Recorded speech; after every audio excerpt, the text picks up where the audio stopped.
அஸ்ஸலாமு அலைக்கும் வரஹ்மத்துல்லாஹி வபரகாத்து. அல்ஹம்துலில்லாஹ் வஸ்ஸலாத்து வஸ்ஸலாம் அலா ரசூலில்லா அம்மா பஅத். அன்பிற்கினிய சகோதர சகோதரிகளே, இந்த காணொளி வாயிலாக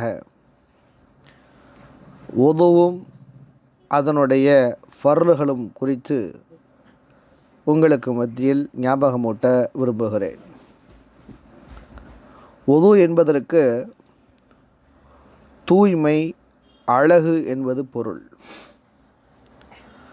உடலில் உள்ள முகம், கைகள், தலை, கால்கள் ஆகிய 4 உறுப்புகளுக்கு பிரத்யேகமான முறையிலும் அல்லாஹ்விற்கான இபாதத் என்ற முறையிலும் தண்ணீர் செலுத்துவது என்பதுதான் மார்க்க அடிப்படையில் உது ஆகும். அல்லாஹ்வின் தூதர் ஸல்லல்லாஹு அலைஹி வஸல்லம் அவர்கள் கூறினார்கள், தூய்மை இல்லாமல் தொழும் தொழுகையை அல்லாஹ் ஏற்க மாட்டான். மோசடியின் மூலம் செய்யும் தர்மத்தையும் அல்லாஹ் ஏற்றுக்கொள்ள மாட்டான். இந்த ஹதீஸ் சஹீஹ் முஸ்லிமில் 224வது ஹதீஸாக பதிவு செய்யப்பட்டிருக்கிறது. மேலும் கூறினார்கள், உங்களில் ஒருவருக்கு சிறுதொடக்கு ஹதஸ் ஏற்பட்டுவிட்டால் அவர் உது செய்து கொள்ளாதவரை அவரது தொழுகையை அல்லாஹ் ஏற்றுக்கொள்ள மாட்டான். இந்த ஹதீஸும் சஹீஹ் முஸ்லிமில் 223வது ஹதீஸாக பதிவு செய்யப்பட்டிருக்கிறது. இப்போ இது தொடர்பாக முஸ்லிம்களிடத்தில் எவ்வித கருத்து வேறுபாடும் இல்லை. எனவே உது செய்வது என்பது குர்ஆன், சுன்னா மற்றும் இஜ்மாவின் மூலம் உறுதி செய்யப்பட்ட விஷயமாக இருக்கிறது. இந்த உது யார் மீது கடமை என்று பார்க்கும் பொழுது, பருவமடைந்த, அறிவுள்ள, தொழுகையும் அது போன்ற இபாதத்துகளை செய்ய நாடக்கூடிய ஒவ்வொரு முஸ்லிமின் மீதும் கட்டாய கடமையாக இருக்கிறது.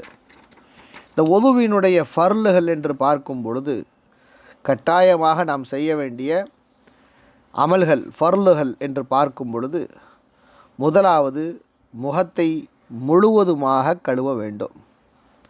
அல்லாஹு தஆலா குர்ஆனில் சொல்லுகிறானே, இதா கும்தும் இல ஸலாத்தி ஃபக்ஸிலு உஜூஹக்கும், நீங்கள் தொழுகைக்காக நின்றால் உங்கள் முகங்களை கழுவிக்கொள்ளுங்கள். 5வது அத்தியாயம் 6வது வசனம். இப்போ வாய் கொப்பளிப்பதும் நாசிக்குள் தண்ணீர் செலுத்துவதும் முகம் கழுவுவதையே சாரும். வாயும் மூக்கும் முகத்தை சார்ந்ததாக இருக்கிறது. 2வது ஃபர்ல் என்று பார்க்கும் பொழுது, முட்டுக்கை வரைக்கும் 2 கைகளை கழுக வேண்டும். அல்லாஹு தஆலா 5வது அத்தியாயம் 6வது வசனத்தில் வ ஐதியக்கும் இலல் மராஃபிக், முட்டுக்கை வரை 2 கைகளை கழுவுங்கள் என்று அல்லாஹ் சொல்லி காட்டுகிறான்.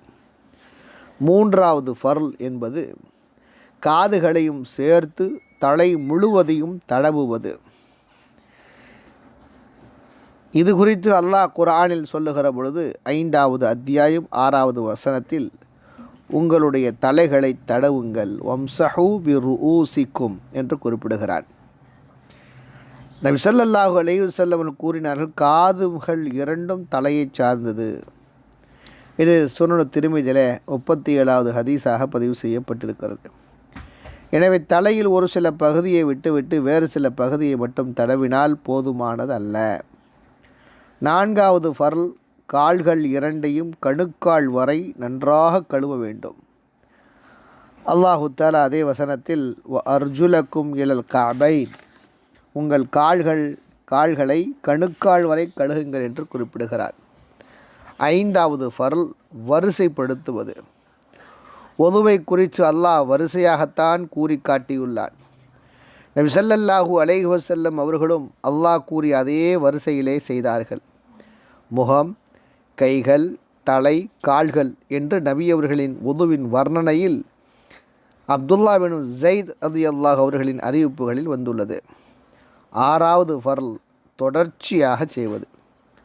ஒரு உறுப்பை கழுவியவுடன் அடுத்த உறுப்பை கழுவ வேண்டும். ஒன்றை விட்டு ஒன்றை தாமதப்படுத்தக்கூடாது. ஹாலித் பின் மிதான் ரலியல்லாஹு அன்ஹு அறிவிக்கக்கூடிய செய்தியில் அடிப்படையில் நபி ஸல்லல்லாஹு அலைஹி வஸல்லம் அவர்கள் தொடர்ச்சியாகத்தான் உது செய்யக்கூடியவர்களாக இருந்தார்கள் என்பதை அறியலாம்.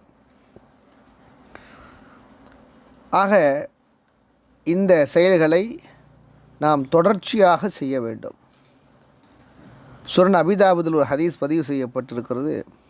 நபி ஸல்லல்லாஹு அலைஹி வஸல்லம் அவர்கள் ஒரு மனிதர் தொழுது கொண்டிருப்பதை கண்டார்கள். அவரது காலில் ஒரு நாணயம் அளவிற்கு தண்ணீர் படவில்லை என்பதையும் கண்டார்கள். அப்போது அவரிடம் திரும்பவும் ஒது செய்யுமாறு கட்டளையிட்டார்கள். தொடர்ச்சியாக செய்வது நிபந்தனையாக இல்லாமல் இருந்திருந்தால் கழுவாமல் விடப்பட்ட இடத்தை மட்டும் கழுவுமாறு அல்லாஹ்வின் தூதர் கட்டளையிட்டிருப்பார்கள்.